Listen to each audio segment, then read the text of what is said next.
Since the end of apartheid, South Africa's most pressing problem has been that of pervasive poverty and its residual effects on the South African population. In 1994, when Nelson Mandela assumed the presidency, the nation found itself on the cusp of a new era of possibilities and change. The racist regime had toppled, and true equality finally seemed possible. Mandela worked to spread hope and peace for the sake of his people, encouraging them to remember and forgive. He called South Africa a rainbow nation at peace with itself and the world. But almost 2 decades since the birth of the new South Africa, nearly half of the population lives below the poverty line. 25.9% of the population experiences food insecurity. 5.6 million people live with HIV or AIDS. 23.9% of the population is unemployed, and overall, life expectancy is only 49 years old. Is South Africa truly a rainbow nation? Poverty is nothing new to black South Africans. During the age of apartheid, the government subjected the black population to legislation that severely limited their employment opportunities. Paired with the damaging education reform, apartheid legislation spurred unemployment and poverty that shaped a lower standard of living for the black population. Meanwhile, white South Africans reaped the benefits of exploiting black workers and lived on the top rung of the economic ladder, either unaware of or actively pushing the gross inequality forward. 1992. In South Africa, a country whose gross national product outstrips that of the rest of the sub-Saharan Africa combined, the rural poor are born, live, and die without electricity, telephones, plumbing, or tap water. Umfundiso Masite has been living in this shack for years. The conditions are basic, to say the least. There's little or no electricity and clean water, and sanitation is a public health risk. The main problem is the kids, because if you look around here, there's a tap of water. You'll see very well that is very, very, very dirty. In 1995, a year after Mandela's election, based on the $1-a-day poverty line, all whites and Indians were classified as non-poor. Of all black households, over 15% were poor, compared with only 4% of coloreds. The poverty rate of the female-headed households in 1995 were higher than that of male-headed households. Today, South Africa is racially integrated and inequality between races has diminished. Instead, intra-racial inequality has spread throughout the new South Africa. Emerging over the past 18 years, an elite class of black South Africans have managed to escape poverty derived from apartheid by reaping the benefits of black empowerment reform. The difference now is that now we stay in a bigger house, we've got bigger cars, and we didn't inherit that, we earned that. I think that's where the difference. We were never taught that we should change the economy.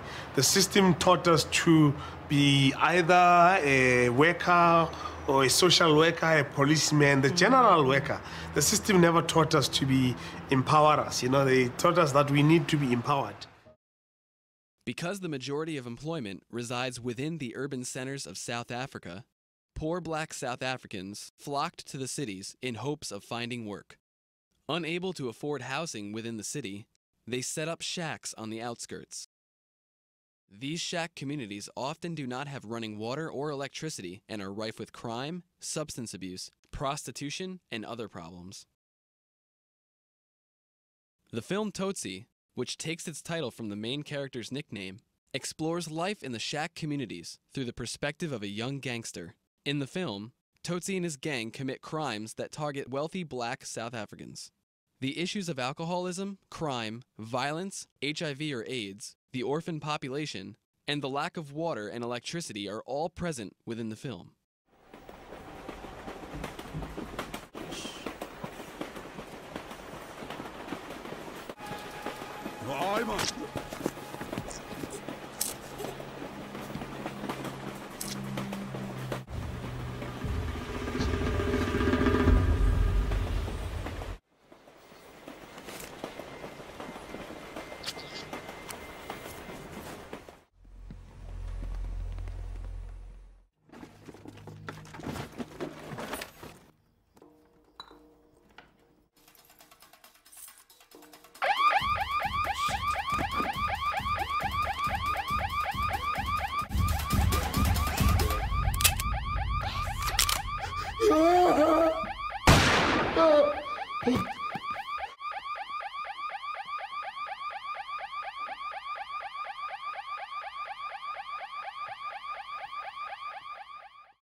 O kgotse.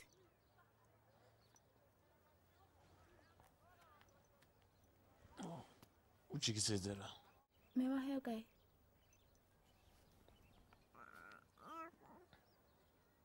Ke nqosi ya ka e.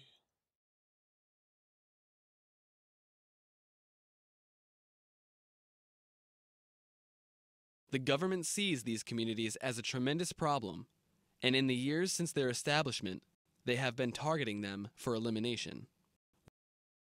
While the government has been able to relocate a portion of the shack dwellers to government housing, the number is small, and most South Africans living in the shack communities prefer their shacks to being relocated.